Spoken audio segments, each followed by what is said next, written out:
Bilang bahagi ng nalalapit na research study ng University of the Philippines Los Baños o UPLB, katuwang ang iba't ibang partner organizations, matagumpay na isinagawang ikalawang batch ng training sessions para sa mga community health workers sa bayan ng Parang, Maguindanao del Norte, ang isa sa mga napiling lugar ng pag-aaral.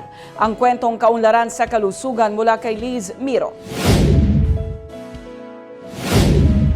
Ang masuri kung gaano kaepektibo ang mga interbensyon na pinangungunahan ng CHWs sa paglaban sa malnutrisyon ng mga batang edad 5 pababa, ang layunin ng pag-aaral ng UP Los Baños na pinamagatan na Study to Assess the Effectiveness of a Community Health Worker-led Outpatient Management of Wasting using a Contextualized Philippine Integrated Management of Acute Malnutrition Protocol, a single-arm trial among under 5 children in Maguindanao. Sa isinagawang pagsasanay, tinuruan ng mga CHW kung paano kilalanin ng mga batang kulang sa nutrisyon sa kanilang mga komunidad, matukoy ang angkop na paggamot sa lokal na antas, tiyakin ang tamang proseso ng admission at referral, at makipag-ugnayan ng epektibo sa mga pamilya.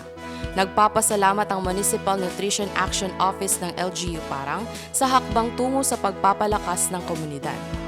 Para naman sa Municipal Health Officer ng Parang LGU, isang malaking karangalan anila para sa kanilang tanggapan ang makibahagi sa pananaliksik na ito, na layuning mapabuti ang kalusugan at nutrisyon ng mga batang Bangsamoro at makapaglatag ng modelo para sa epektibong community-based outpatient management ng acute malnutrition. Tiniyak ng RHU Parang ang kanilang patuloy na suporta sa mga inisyatibang tutugon sa malnutrisyon at magsusulong ng mas malusog na kinabukasan para sa kabataang Parang.